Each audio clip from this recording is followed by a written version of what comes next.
That driver is in critical condition after crashing into this building just behind me. You can see the damage left behind. There is a big gaping hole in this building right now. The coroner tells us that 24-year-old Dalton Womack died after crashing his car right into this tree just behind me. It's definitely a headache for neighbors here this morning. As you can see, this road is still blocked off as crews are working to remove that tree. It's been a week since the death of 10-year-old Stanley Turner, who was hit and killed while walking along Rocklet Creek Road. Today, a vigil is planned to honor his memory. Take a look just behind me. You can still see some hot spots and flames burning. You can see it for miles as you head out of town. According to the CDC, as temperatures continue to rise, many will suffer from heat-related illnesses that they're unaware of. Well, this is definitely not the way folks planned on spending their 4th of July holiday, by cleaning up debris and trees knocked down just like this one. And jurors saw some of the most gruesome evidence in the death of Alex Johnson. They include photos of his bruised body, as well as for the first time that barrel that his body was found in the Kentucky River. And Wednesday during rush hour, drivers came upon a very horrific scene,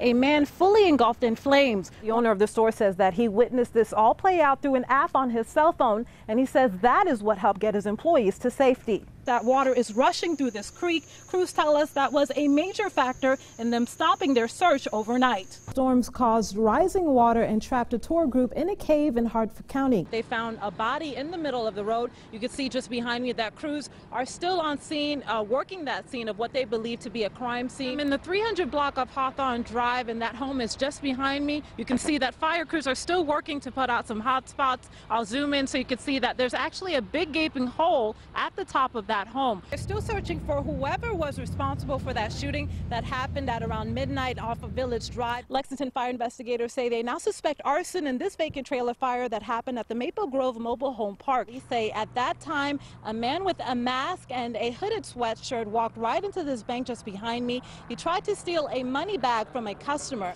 Doug, good morning. What's left of the Bluegrass Stockyards is still smoldering just behind me right now. Crews have just arrived. I'll step aside so you can see what they're doing. They say he was just driving through the area, though it's not clear why this home was chosen or why the attack even happened.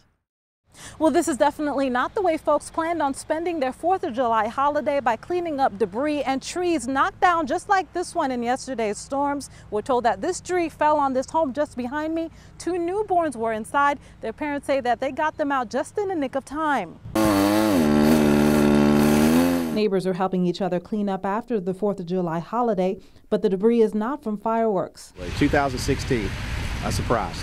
A surprise indeed that came in the form of a storm that wreaked havoc throughout central Kentucky, uprooting trees and scattering branches on the ground and throughout the neighborhood. And we heard this big crash.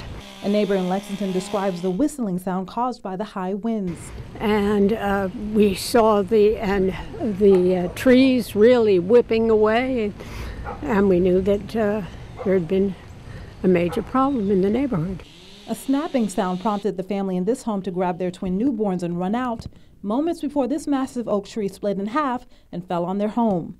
They walked away uninjured and thankful. I can replant a tree. I'm thankful no one was hurt. Over in Louisa, folks were not so lucky. 5 people suffered minor injuries after this tornado touched down. The winds were so strong, trucks were thrown off the road and several homes were damaged. The mayor of Louisa says the town's Walmart took the brunt of the hit, where dozens were riding out the storm inside. The frightening moment, he says, is a reminder of how precious life is. This is a time for us to thank the Lord that we didn't suffer any loss of life or major injuries. Reporting in Lexington, Fadia, Patterson, ABC 36 News. Good morning. This is a very busy intersection here in Lexington, and Wednesday during rush hour, drivers came upon a very horrific scene, a man fully engulfed in flames. One of those drivers, Chris Fryman, captured it all on video. We do have that video and have to warn you, it is very graphic. Take a look at these terrifying images. You're seeing what passerbys thought was a scene from a horror movie, only it was all too real. Lay down. Is he okay? Lay down. Police say a man covered himself in gasoline, then set himself on fire in the middle of Richmond Road after an argument with his significant other. Cover him up! Gosh, cover him up! It was very hard to process initially. Major Joe Madden, an off-duty firefighter at a nearby traffic light, witnessed the incident. And the next thing I know, he was completely engulfed in flame. Without any of his equipment, the firefighter rushed to help the man on fire. When you're responding, you know to kind of do your just do your business, because that's what we do. 21 years on the job, and Madden says he's never seen anything like this. With only a coat to smother the fire, Madden, along with several others, came to the man's rescue, putting out the fire within minutes. For those involved, time seemingly slowed down. There's nothing that had prepared me for something like that, but I think that you know you have to act, and there were other people there that acted just as courageously as anything that people might have thought I would have done or did. Without their help, Madden says the man would have likely died at the scene. I just felt like I did what I needed to do to intervene in that guy's life at that moment in time to help him out in the best way I can. During the rescue, Madden suffered burns to his hands and some of his hair was singed, but he says he's more concerned about the victim. I know that, as a paramedic, that burn victims have a long road to recovery. There's a lot of hurdles, and I'm sure if he's not out of the woods yet. Day in and day out, this is the work of a firefighter, he says. A hero to many, although he doesn't consider himself one. It's not common for a fireman to pass a wreck or even a stranded motorist without stopping. In Lexington, Fadia, Patterson, ABC 36 News. There's supposed to be final resting places for deceased loved ones, but families here are saying otherwise. 2 cemeteries owned by the same person have been so unkept that it's forced the town's trustee to get involved. Overgrown weeds, fallen trees, damaged headstones, and mausoleums are what mourners in Princeton complain about when they come to this cemetery. Depressing. The Independent Order of Odd Fellows once owned these plots, and back then Wilma Young says it was pristine. It was been taken care of then. But that began to change 5 years ago when the cemetery was turned over to a private owner. My parents and grandparents, I could hardly find the stone. If I had not known where they were buried, I would not have been able to find the stone because the weeds and the grass were up that high. And it's not the only graveyard with issues. The same owner, Jim Mattingly, oversees the Maple Hill Cemetery, where the conditions are the same. It's that way almost everywhere. There are individuals down in the lower part of the cemetery that are maintaining their own loved ones' grave sites. But finding Mattingly has been difficult. We're sorry, you have reached a number that has been disconnected or is no longer in service.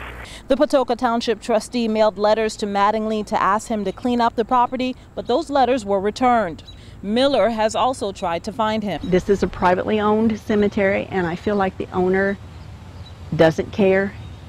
He doesn't have the funding, but he does not want to give his rights over the ownership of the cemetery. The founder of this city is buried right here, but Miller says that will not be an option for her. I couldn't bury my dog out here.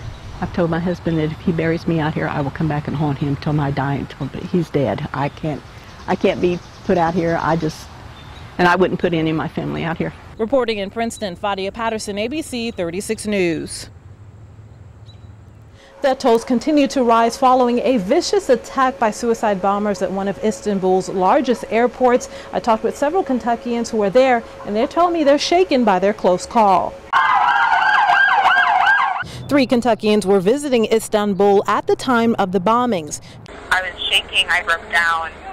It was just devastating. Just 2 hours before the attack, Allison Duvall and her mom were boarding a flight at the Ataturk airport. It could have been me. And it wasn't, and I'm so grateful it wasn't. Their flight had already taken off by the time the suicide bombers hit the international terminal. I thought about, all the people who were just at the airport, just trying to get through, traveling to wherever it's going. The people who were working there, who we probably passed, like people that we probably saw who were no longer alive. Duvall and her mom are now in Portugal, still in shock about their close encounter with terror. I think it reminds me that every moment is precious and you can't take anything for granted. Seth Collins shared a similar sentiment with me. We talked just before he boarded his flight back to the U.S. These sort of random acts of violence, I think, can happen anywhere. And if you let that control your life, you'll be afraid to do anything. Collins was scheduled to be at the same airport just 12 hours after the attack. He says the city is on edge and is heartbroken. We watched the death toll go up and up, so it became a pretty stressful moment last night. Collins was able to catch a flight out of a smaller airport in the city and isn't letting this tragedy stop him from traveling. Enjoying life. There's a lot out there to see, and don't let other people take that away from you. Investigators say 3 suspects, 2 males and a female, entered the home through the back door. They then restrained a couple living there as well as a female guest, according to police. After that, they went to the bedroom of an 18-year-old man who lived there and demanded cash. Police say the teenager refused and there was a struggle. The teen was hit several times with a bat, suffering a broken nose and may have a concussion, according to police. The teen was taken to the hospital for treatment. During the struggle, police say the teen's bedroom window was broken. The suspects left on foot, according to police. K-9 tracked them towards Eastland but found no one there. The couple living there says they have no idea why their home was targeted. You know, we were all asleep, and so you're kind of like amazed, you know, like what's going on here. And so I got on the floor like they asked, and I just started praying and just, you know, asking that, you know, that, and pleading for Jesus to help us. Police say other weapons were left in the home by the burglars. The burglary is still under investigation. Reporting live in studio, Fadia, Patterson, ABC 36 News. That hydration, that is key for dealing with the heat. 2 of the most common heat-related illnesses are heat exhaustion and heat stroke. Dr. Standen says it's key to recognize the symptoms early. So starting to have that profuse sweating, the redness of the face, but especially if the sweating starts to draw back, that means you're starting to really start to heat up, get dehydrated if the sweating starts to slow down. Drinking plenty of water is key in beating the heat. If you experience exhaustion, fatigue, dizziness, or nausea, doctors recommend you move into the shade, lie down, or seek medical attention. First responders in Lexington are reminding everyone in the community to look out for one another, including those without shelter or air conditioning, the elderly, young children, and pets. We got to remember as well, if it's too hot on pavement for your bare feet, it's too hot for the paws of the pet. The fire department says at no point should a child or pet be left in the vehicle. Look at a car as an oven in the summertime, because it can get to extreme temperatures, and you've seen in the news over the number of years that they've reported about kids and pets that have passed in heat-related situations. Again, it's recommended that if you don't have to, don't go out while temperatures are at their highest. And if you do need to be outside, it's recommended that you go out later in the evening. Reporting in Lexington, Fadia, Patterson, ABC 36 News.